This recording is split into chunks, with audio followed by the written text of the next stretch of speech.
தப்பே பண்ணாமல் ஒரு மனுஷன் 20 வருஷம் ஜெயிலில் இருந்திருக்காரு. இவரோட கேஸை படிக்கிறப்போ அவ்வளோ கொடுமையாக இருக்குது. விஷ்ணு திவாரி இந்தியாவில் நடந்த ஒரு இன்சிடென்ட். 2000 வருஷத்தில் ஒரு பொண்ணு இவர் மேலே ரேப் கேஸ் அக்யூஸ் பண்ணுறாங்க. உடனே இவரை ஐபிசி அண்ட் SC/ST ஆக்ட் படி கைது பண்ணி கோர்ட்டுக்கு கூட்டு போகிறாங்க. அந்த ஜட்ஜ் ப்ராப்பராக எல்லாத்தையும் செக் பண்ணாரா, எவிடன்ஸ்லாம் இருக்கான்னு பார்த்தாங்களா இல்லையான்னு தெரியல. இவருக்கு லைஃப் டைம் ப்ரெஷன்ற ஜட்மெண்ட்டை கொடுக்குறாங்க. 2005 இவர் கொடுத்த ஜட்மெண்ட் எதிர்த்து ஒரு கேஸ் போட்டிருக்காரு. அது இல்லாமல் நேஷனல் ஹியூமன் ரைட்ஸ் கமிஷன் இதுக்குள்ளே இன்வால்வ் ஆகிருக்காங்க. அதுக்கப்புறமேட்டு 2020 சில அதிகாரிகள் சேர்ந்து அலகாபாத் கோர்ட்டில் இவரோட கேஸை மறுசீலமைப்பு பண்ணணும்னு அப்ளை பண்ணியிருக்காங்க.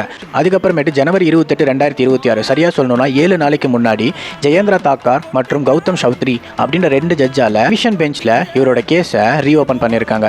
அவங்க 2 பேர் என்ன சொல்கிறாங்க அப்படின்னா, FIR லேட்டாக போட்டிருக்காங்க, அந்த பொண்ணோட ப்ரைவேட் பார்ட்டில் எந்த ஒரு டேமேஜஸும் இல்லை, மேபி இது இவங்களுக்குள்ளே இருக்க லேண்ட் தகராறால் கூட ஸ்டார்ட் ஆகிருக்கலாம், எங்களை பொறுத்த வரைக்கும் விஷ்ணு திவாரி இஸ் இன்னசென்ட் அப்படின்னு டிக்ளேர் பண்ணி அவரை ரிலீஸ் பண்ணியிருக்காங்க. யோசிச்சு பாருங்கள், 2000 2026 ஆல்மோஸ்ட் ஒரு 2 decades 20 வருஷம் ஒரு மனுஷன் ஜெயிலே இருந்திருக்காரு. டெக்னாலஜின்றது ஒன்று ஸ்டார்ட் ஆகி இப்போ எந்த அளவுக்கு எவால்வேட் ஆகிருக்குன்றது கூட அவருக்கு தெரியாது. அவரோட entire youth life spoil, family life spoil, career spoil, அவரோட மொத்த லைஃப்மே டெஸ்ட்ராய்ட் ஆகிடுச்சு.